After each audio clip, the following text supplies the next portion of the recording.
বেলাল হাবশির জীবনী খুলুন। বেলাল হাবশি কাঁচা চামড়ার ভিতরে সারাদিন রৌদ্রের মধ্যে, বেলাল শ্বাস ফালাইতে পারে না, মরুভূমির রৌদ্রের তাপে আলুর মতো সিদ্ধ হয়ে গেছে।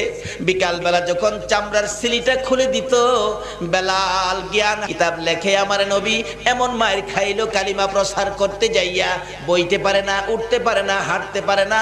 অবশেষে কনি দিয়ে কর্নিং করে করে হুজরার দিকে রওনা হলেন।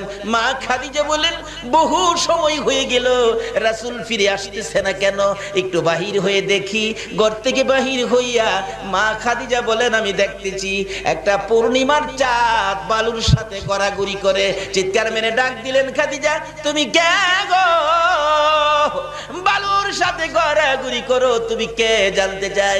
আমার নবী খাদিজার কণ্ঠের আওয়াজ পাইয়া দূর থেকে চিৎকার মেরে ডাকলেন, খাদিজা রে, ও খাদিজা আয়, আমার চামড়া উঠাইয়া ফেলাইছে।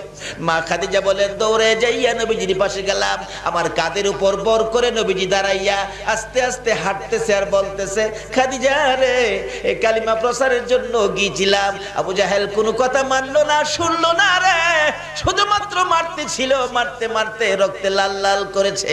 আমার আল্লাহ বলেন, বন্ধুগো খাদিজারে সাক্ষী বানাইলাম, এই কালিমা লইয়া কত মায়ের খেয়েছো।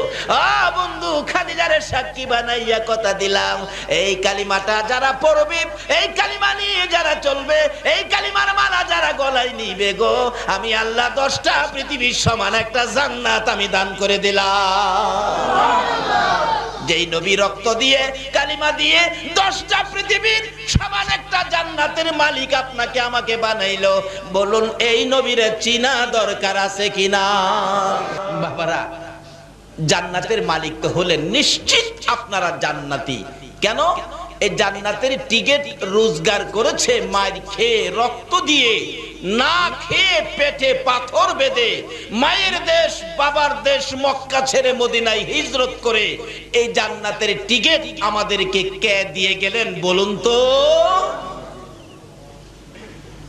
আজকে কালিমা আছে কিন্তু নবী নাই।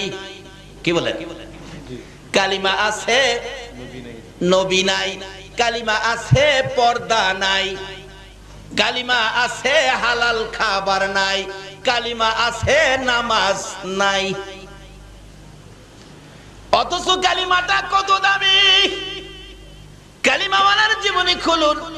হযরত আবু বকর সিদ্দিক রাদিয়াল্লাহু তাআলা যেদিন কালিমার মালা গলায় নিয়েছে, আল্লাহু আকবার বলুন, এদিন আর নিজের ইচ্ছায় কোনো